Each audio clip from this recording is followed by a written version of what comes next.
Hello and welcome to another episode of With Enough Prep Time.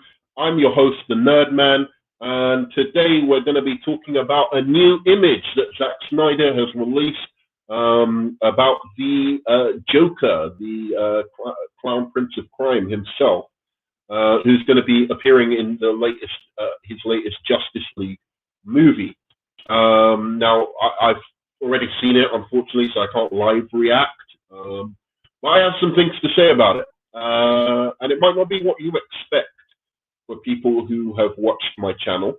So let's get into it, okay?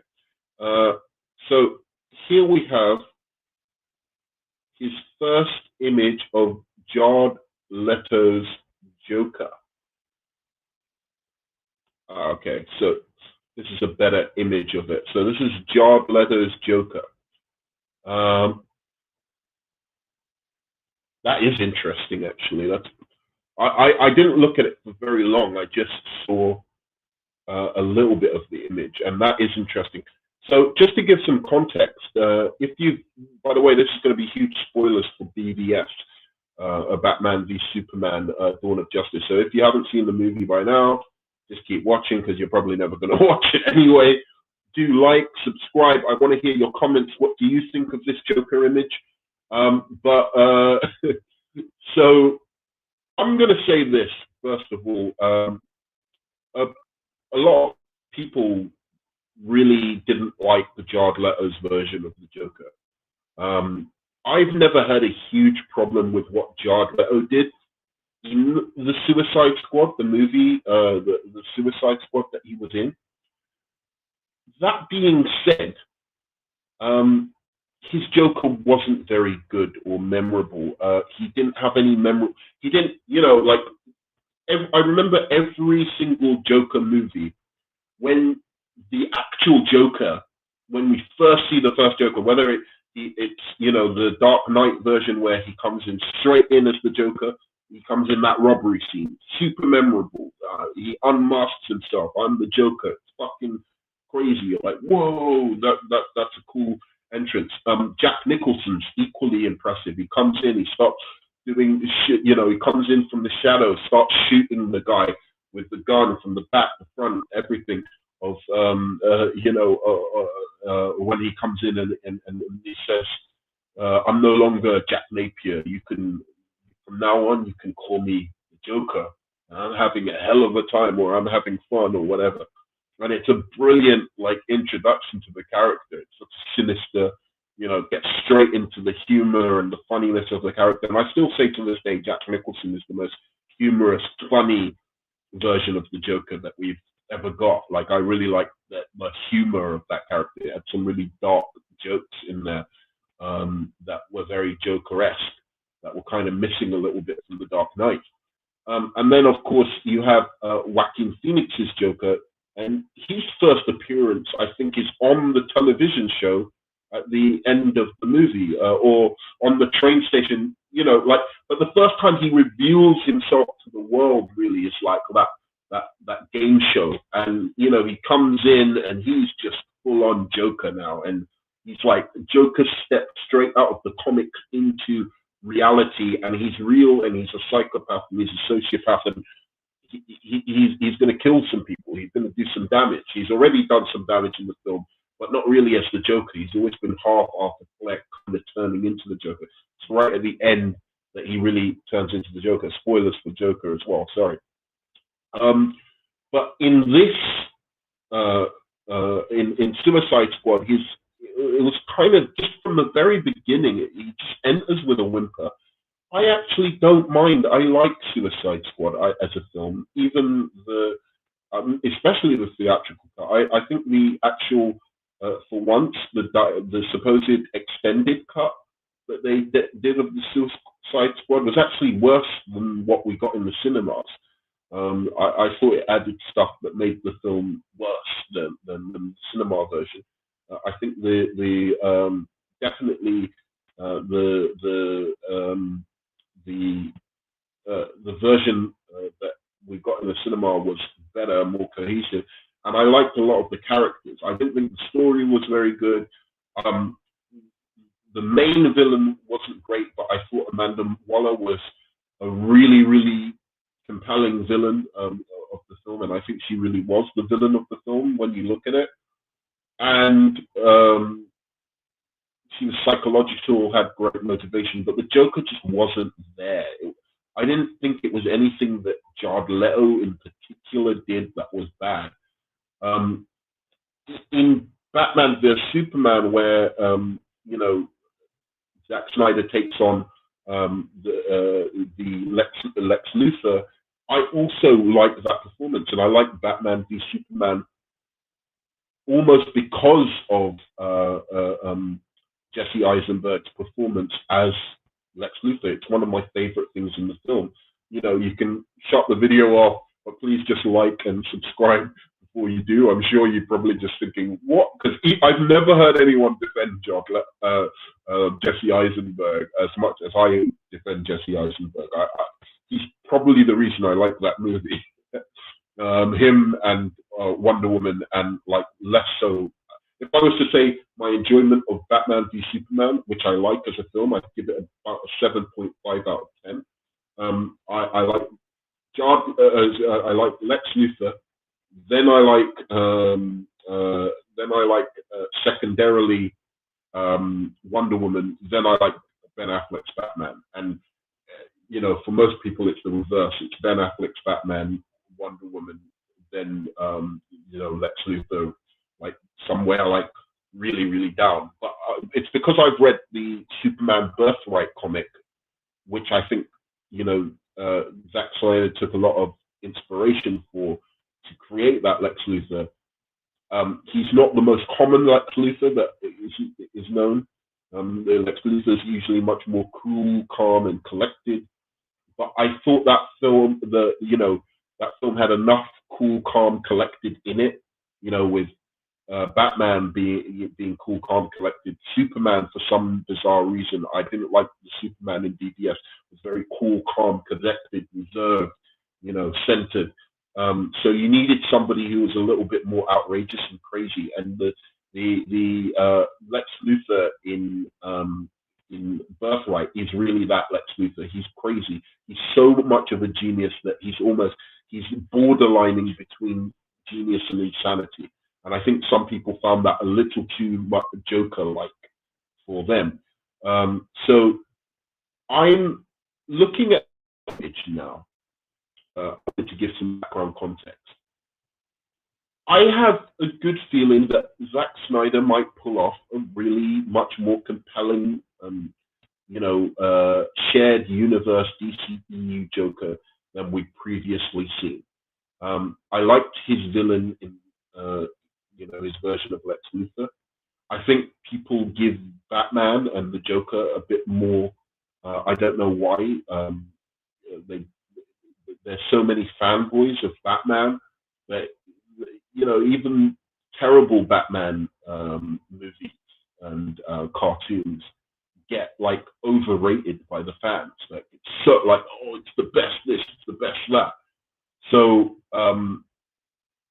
to me, I think they'll be more willing to give Joker a pass than they were to give Lex Luthor. So I think his interpretation of the Joker being like this might actually, work out. I mean, he certainly looks better and much more menacing than he did in Suicide Squad. He looks like a Joker that would be an actual threat to Batman. So in that sense, I think he's done a good job off the bat. Now I've got some critiques of it a little bit later, but off the bat, this looks like a more serious Joker that I can take seriously as a nemesis to Batman. But let's talk about what he actually said, because I have a little bit of criticism for Zack Snyder here. This is mostly going to be positive about Zack Snyder for the most part. So if you're looking for Zack Snyder hate in this video, you're not going to get it. I like BVS a lot as a film. I watched it again yesterday, in fact, and I enjoyed it, a lot. I fell asleep before the end because it's a long, long fucking film, but not because I wasn't enjoying the film. I've always said, and I will always defend, that I like the Batman v Superman even though I think that I understand that after the failure of Batman v Superman, it was time for Warner Brothers to move on. Uh, Zack Snyder took a huge swing and a gamble with Batman v Superman. Maybe if Man of Steel was a better film, I don't think Man of Steel was a good film. Everyone nowadays is saying it's a masterpiece. Not in my opinion, and I think I understand why that movie didn't do as good business as say something like Wonder Woman, right? Uh, or even Aquaman, which I don't like, but I can see why Man of Steel did less business than even Aquaman. Um, uh, I don't think it's a masterpiece in the slightest. I think Batman Begins is a masterpiece. I think The Dark Knight is a masterpiece. Um, I just don't even. I think even Shazam and Wonder Woman are closer to being masterpieces than Man of Steel. I'll say this: the villain in Man of Steel is Zod is quite good. So Zack Snyder has a good track record with the villains. I think he does better with villains. And as I said in previous videos, I wish DC would use him in that capacity rather than adapting things that are of a darker material rather than just getting rid of him. I think that's a huge waste. He could go to Paramount or go to another studio and just make loads of money for them.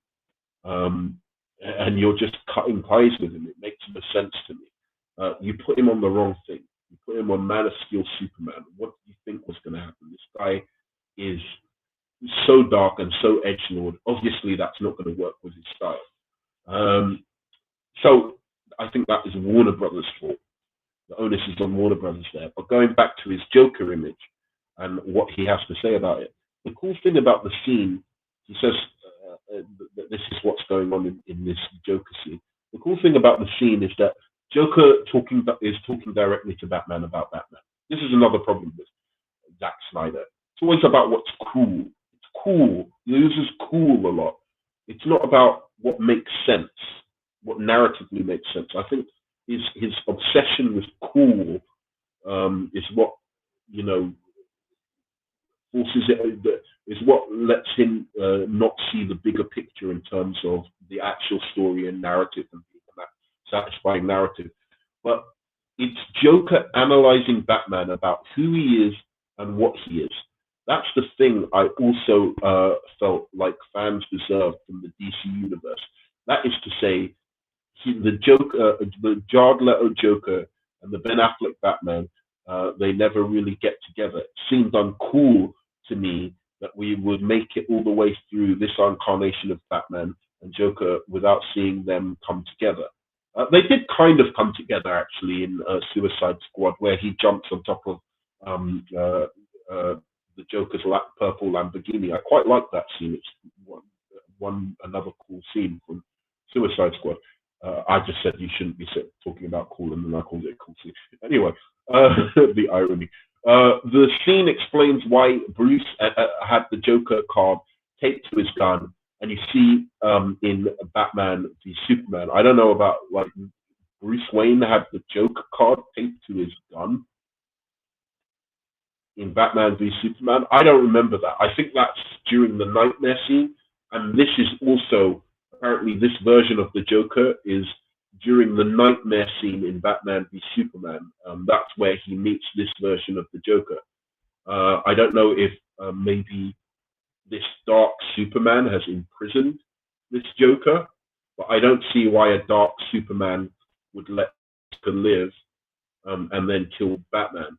But anyway, we'll find out from the movie. And I don't know why Batman is carrying a Joker card on his gun. It seems weird. I don't understand that. Again, that's cool. Does it really make sense though? Why would he do that? I'd always wanted to. He'd more likely carry a Robin card on his gun or something like that. And I always said I understood the nightmare scene in Batman v Superman. I completely understand where that was coming from. This was saying that this is a Batman, because everyone's like, Batman never uses gun. But this was an Elseworld. This was the world has got so fucked up that Batman has to use a gun now. And that would have made much more sense in the film if he didn't use the guns on the Batmobile. If he was using another weapon on the Batmobile. I know Zack Snyder's tortured logic is no, he wasn't actually using a gun and shooting it, so that doesn't count. He was shooting from the Batmobile. But if you want to make the point that this is a future Batman, that it's things the society has got so bad that he has to say no, I have to give up my rule, and I even have to kill, and I have to shoot things. Then don't get him to kill and shoot things when he's normal Batman. It blows my mind. Even though I like Batman v Superman, but he made that decision. I just can't be a fanboy about it. It's bad decisions, bad storytelling. So I'd always wanted to explore the death of Robin, and if there ever was going to be a next movie, which of course there probably won't be, I wanted to do a thing where in flashbacks we learn how Robin died, how Joker killed him and burned down Wayne Manor, and that whole thing that happened between he and Bruce. So he's giving spoilers because, again, this is clearly him trying to get back into the DCEU.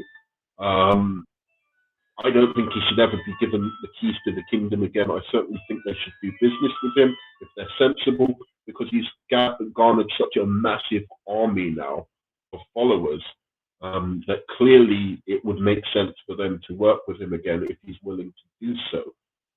He clearly wants to do something with them, maybe something that ties into the story, but they really need to get the DCEU going, the mainstream DCEU going, get their Superman, like a mainstream Superman before you can get into all the fun of the Elseworlds, because the Elseworlds are fun when you have the real mainstream version of the character first, then you can go into an Elseworld, I think. So to me, doing an Elseworld Batman made more sense, with Zack Snyder, because we just had the Dark Knight trilogy. So I was less upset with him doing an Elseworld Batman than I was with him doing an Elseworld Superman, because the Dark Knight was so popular. Everyone knew Batman. Everyone knew the rules of Batman by then.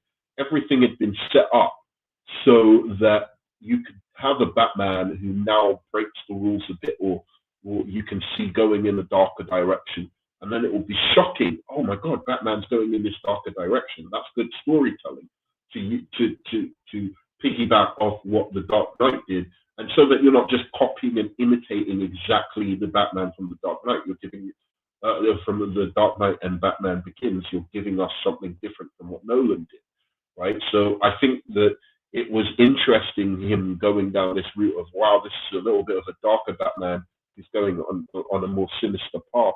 But I think he did that. Even that he did too fast for us to catch up with it. You had to tell that story subtly and over time, especially if you wanted to do a Flashpoint movie where you have Thomas Wayne and he uses guns, and that doesn't have any impact. You can't do a Flashpoint movie where Thomas Wayne is using guns if Bruce Wayne Batman is using guns. So that was the problem with all of that. But as far as this Joker image goes, I don't like the mouth. I think the mouth is a little bit weird. I do like the hair, and I like the image. It's not the most